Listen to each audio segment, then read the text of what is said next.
Olá a todos vocês. Bom, gente, ontem o pessoal me fez uma pergunta acerca de Zacarias 12:1.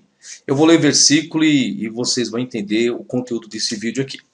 Diz assim, ó: sentença pronunciada pelo Senhor contra Israel. Fala o Senhor, o que estendeu o céu, fundou a terra e formou o espírito do homem dentro dele.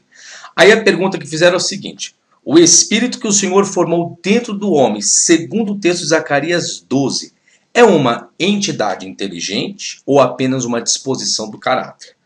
Onde foi esse debate? É o seguinte: nesse versículo em hebraico existem três verbos, tá? Nós temos o verbo, que é o verbo estender, o verbo fundar e o verbo formar. Esses três verbos estão no particípio. Eu vou explicar depois o que é um particípio.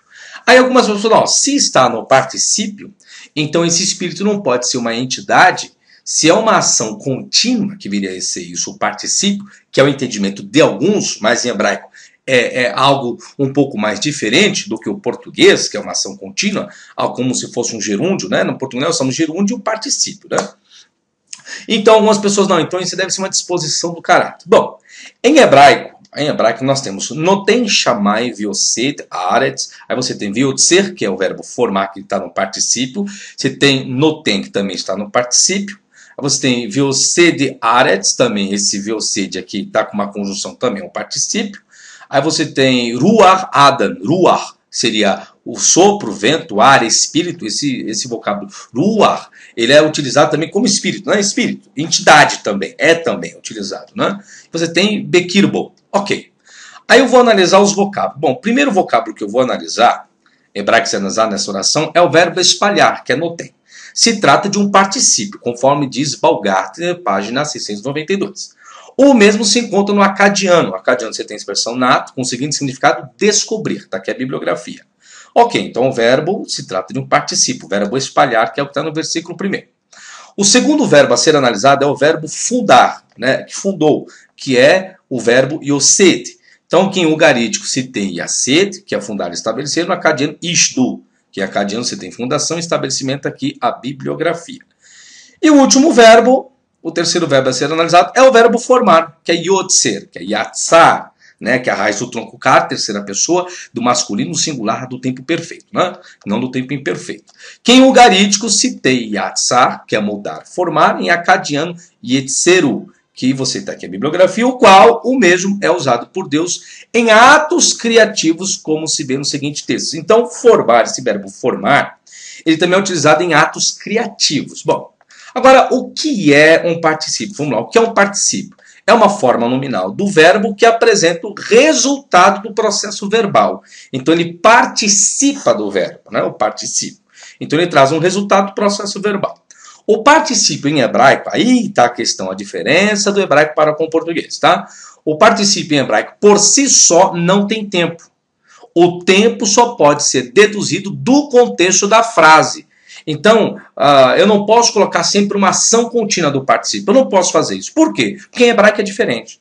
Se a pessoa não conhece a gramática hebraica, então ela vai traduzir todo o particípio verbal que existe em hebraico em uma ação contínua. E não tem como. Depois eu vou dar uma demonstração disso porque não tem como, tá? Então, os particípios ativos, então o particípio em hebraico por si só não tem tempo. O tempo só pode ser deduzido do contexto da frase, segundo P.G. Kelly, página 239, e a maior gramática de hebraico do mundo, que é de Gesenius, página 356. Deixa isso muito bem claro lá. Os particípios ativos, por que ativo? Porque existe o passivo. Então, os particípios ativos, em virtude de seu caráter parcialmente verbal, possui o poder de governar como verbos. Pode governar como verbos. E, consequentemente, quando utilizado no estado absoluto, por que estado absoluto? Que em hebraico nós temos o estado absoluto e o estado construto. Também, se a pessoa não souber disso, vai errar também ao traduzir um verbo no particípio. Pode ter após si a partícula do objeto direto. Que viria a ser isso aqui, ó. Isso aqui é a partícula do caso do objeto direto, tá? Que nós chamamos no português do caso acusativo, tá bom? Bom, só uma explicação do que é um particípio gramaticalmente, tá? Por um exame exaustivo das estatísticas, aí Gesenius foi observar algumas coisas, foi verificado que o particípio, quando interpretado como verbo, Por que como assim interpretado como verbo? Mas o particípio não é um verbo, professor? Ele tem várias interpretações. Eu posso interpretar um particípio como verbo, que ele vai expressar um único e relativamente ato, enquanto o particípio interpretado como um substantivo indica repetição ou algo que ocorre comumente. Então eu posso interpretar o particípio como adjetivo, atributivo, predicativo, como substantivo e como verbo. Então o particípio não é igual ao português, aí é onde as pessoas se confundem. Em hebraico, por isso que diz que não tem tempo. Por quê? Porque eu dependo do contexto da oração. Página 357. Agora, olha os textos que eu peguei aqui para nós analisarmos. Olha só, Gênesis 2:7. Quando Deus formou o Senhor Deus o homem tal, aquela coisa toda, nós temos o verbo aqui, ó, vai ser. Esse verbo está no tronco carro do tempo imperfeito. Aí o português, e formou o Senhor Deus. Só tem um problema. Se o verbo está no tempo imperfeito, é o tempo futuro. É o futuro do indicativo. Agora, por que no português colocou o verbo formar no pretérito do perfeito do indicativo? Como se fosse o passado. Justamente que em hebraico você tem um vav conversivo aqui. Ó. Esse vav, essa consoantezinha aqui, é um vav conversivo. E esse vav, ele altera essa estrutura do tempo verbal em hebraico. Então, se a pessoa não conhecer gramaticalmente, vai errar também. Então, nem sempre aqui é o verbo yatsar, o verbo formar. Se eu fosse radicalizado, eu falo, pera, mas só que esse verbo está no tempo imperfeito. Então, e formará o Senhor Deus o homem do pó da terra. Não. Por que não? Porque eu tenho um vav conversivo. Tem um vav conjuntivo, existe o vav conversivo. Alguns chamam de vav copulativo. Então depende, ok? Então eu não posso fazer isso. Se o verbo está no imperfeito, por que traduziu para o pretérito do perfeito, ou seja, formou e não formará? Formará já seria o futuro indicativo. Que seria, se eu fosse radicalizar, seria o correto, porque o verbo está no futuro. Isso em português. Porém, eu tenho um vav conversivo que altera para o pretérito do perfeito, tá? Isaías 43:1 diz assim, olha só. Mas agora assim diz o Senhor, que te criou, olha os verbos no passado, ó Jacó, e que te formou a Israel. Olha só agora aqui. Boraat, aí você tem Yaakov Vetsereha, aqui ó. O verbo também aqui com uma conjunção, Israel. O verbo aqui também, ele está também no particípio. Agora já pensou se eu coloco, vamos pegar o particípio e colocar uma ação contínua então? Ficaria assim então, ó. Mas agora assim do Senhor que está te criando, ó Jacó, que te criou, ó Jacó, e que está te formando, ó Israel. Entende? Então, são atos que já foi. Isso foi a constituição da nação. Jacó é Israel. Tudo bem que aqui nós estamos lidando com uma figura de linguagem. Aqui é um paralelismo sinônimico. Tá certo? Aqui é um paralelismo sinônimico. Bom, Isaías, de número 45:7 diz assim, ó. Eu formo a luz e crio as trevas. Faço a paz e crio o mal. Eu, Senhor, faço todas essas coisas. Olha só o verbo aqui, também está no particípio. Yod ser yom, aí você tem uvorer, aí você tem roshek. Ou seja, esse mesmo verbo aqui, formar, está no particípio. Vamos traduzir ao pé da letra, como alguns entendem. Eu formo, ou eu continuo formando a luz. Peraí, que luz quer dizer que Deus continua formando? E crio as trevas. Entende? Então, eu formo a luz. E se formar a luz é lá no passado. Não é uma ação contínua que Deus ainda continua formando luz. Isso não existe, tá? E para encerrarmos, Isaías 45:18 diz assim, ó. Porque assim diz o Senhor que criou os céus, o Deus que formou a terra, que a fez e a estabeleceu. Então nós temos 3 verbos aqui. Aí eu peguei o verbo formar, que também está no particípio, que é o ser haaretz. Então, em outro ser, que está no particípio. Vamos traduzir então no particípio, conforme alguns entendem? Então ficaria assim, ó. Porque assim diz o Senhor que criou os céus, o Deus que forma a terra. Ou seja, que ela ainda está no processo. Mas o planeta Terra ainda está em processo de criação? Já não foi criado? Entende? Está no particípio.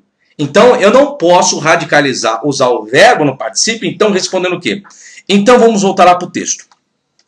Então, Zacarias 12:1, o verbo formar, yatsar, é a raiz verbal do tronco kal, representa, né, uma entidade inteligente ou uma disposição do caráter.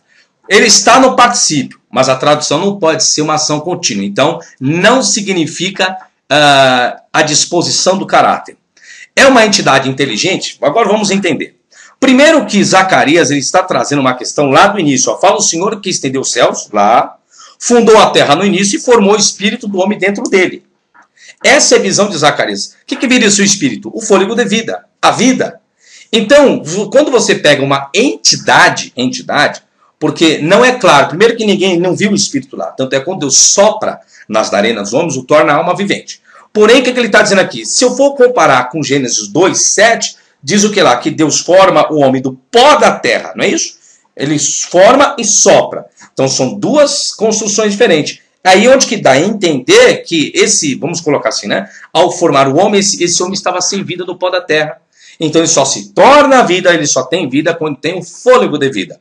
Então alguns entendem que a palavra ruar pode ser essa entidade inteligente, pode ser uma entidade, o espírito do ser humano. Eu não estou discutindo se o homem tem espírito ou alma, não é isso. Estou discutindo Zacarias capítulo 12. O que nós estamos discutindo? O verbo aqui no particípio significa uma entidade inteligente ou uma disposição do caráter. Disposição do caráter não pode ser. Por quê? Porque os mesmos verbos, o mesmo verbo, yatsar, no particípio, não tem sempre o mesmo sentido de uma ação contínua. É isso que eu estou explicando, tá? Então eu posso utilizar, então, como uma entidade inteligente? Posso. Posso usar tanto como uma entidade inteligente e posso usar também como o quê? Como um fôlego de vida. Se eu utilizar como um fôlego de vida, aí eu até que encaixaria o particípio. Então, enquanto a pessoa está viva, ela está vivendo. Isso sim. Então eu posso usar como uma entidade inteligente e posso usar como a vida de cada ser humano. Então ele tem esse espírito, ele tem esse hábito, ele tem esse fogo. O que esse espírito, esse hábito, esse fôlego faz com esse ser humano? Segundo Zacarias 12:1, dá vida contínua para ele. Lógico, vai ter que se encerrar. Aí está a questão. Se você tem um particípio, é uma ação contínua. Entende? É uma ação contínua. Não está dizendo que é uma ação concluída. É uma ação contínua. Não se sabe quando vai terminar essa ação.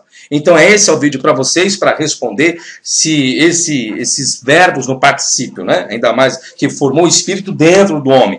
Esse espírito é uma entidade inteligente ou uma disposição do caráter? Disposição do caráter não é, porque o verbo, mesmo estando no particípio, não tem como coadunar com todos os outros verbos inseridos em outros contextos. Então, eu posso ter também como entidade inteligente, eu posso ter também como a vida do ser humano, o dia a dia.